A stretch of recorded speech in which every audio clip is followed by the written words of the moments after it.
Ақ орамалдың қасиеті. Ертеде жайлауда отырған бір елдің азаматтары жаңа қонысқа мал айдап кетеді. Бас көтерер азамат болмаған ауылға тұтқиылдан жау шапқанда, сол ауылдың бәйбішесі басындағы ақ орамалды шешіп, сойылға байлап, жауға қарсы шығып, оларды тоқтатады. Сөйтіп ауылды аман алып қалады.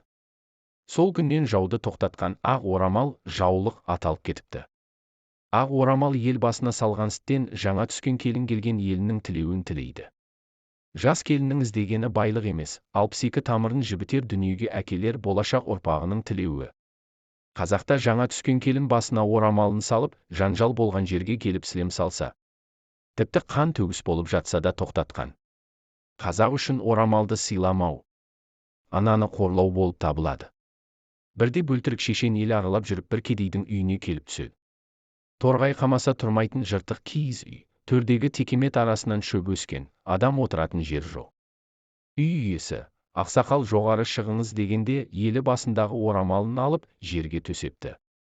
Бөлтірік шешен сонда, келін мұндай құрметті ешкімнен осы жасқа келгенше көрмеппін. Ақ ниетіне разымын. Тәңірім басыңа жетер, байлық берсін. Басыңа қайта тартып ал деп өзі еңкейіп орамалын жерден алып беріпті. Кедей жалғыз ешкісін сойыпты. Бөлтірік шешен, қазанға еттің бірін сал, ауыл аймақтың бірін шақыр. Бөлтірік шешен менің үйімде бірнеше күн боламын деді деп хабар айт депті. Оны естіген сол ауылдың ауқатты адамдары бірі үйін кептігіп, бірі дүниесін, сойыс малын кеп бірнеше күн болыпты.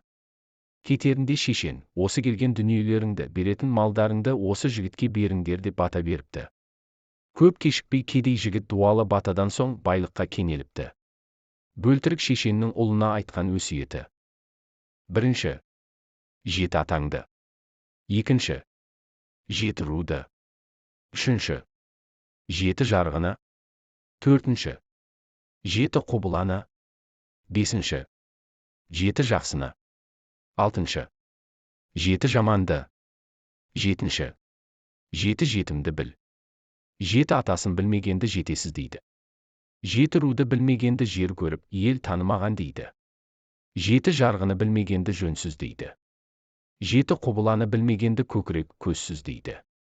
Жеті жақсыны білмегенді жаман дейді. Жеті жаманды білмегенді надан дейді. Жеті жетімді білмегенді арзан дейді. Жеті жетіні білгенді адам дейді. Жеті жақсыны білсең адаспайсың. Ақылсыз қадам баспайсың. Ақылыңа сай талабың болмаса, жалғыз ақылмен алысқа аспайсың. Білімсіз бірлік жоқ. Малсыз тірлік жоқ. Мал мен білімге сай кісілігің болмаса, жақынға да, жатқа да жақпайсың. Осыны ұққайсың. Жақсы кісіп анық ырыс. Жақсы сөз жарым ырыс. Жеті жақсы, ақыл, талап, білім, бірлік, кісілік, адамгершілік, кісіп мамандық.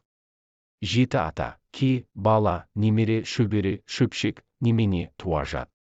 Жеті қазына, ер жігіт, сұлу ел, ақыл, білім, жүйрік ат, қыран бүркіт, берен мылтық, жүйрік тазы. Ақыл сөздер. Дініңе сеніммен қара. Үлкендер мен ғалым адамдар алдында көп сөйлемеуге тырыс. Алыс сапарға, игілікті іске аттанарда қариялардан бата ал.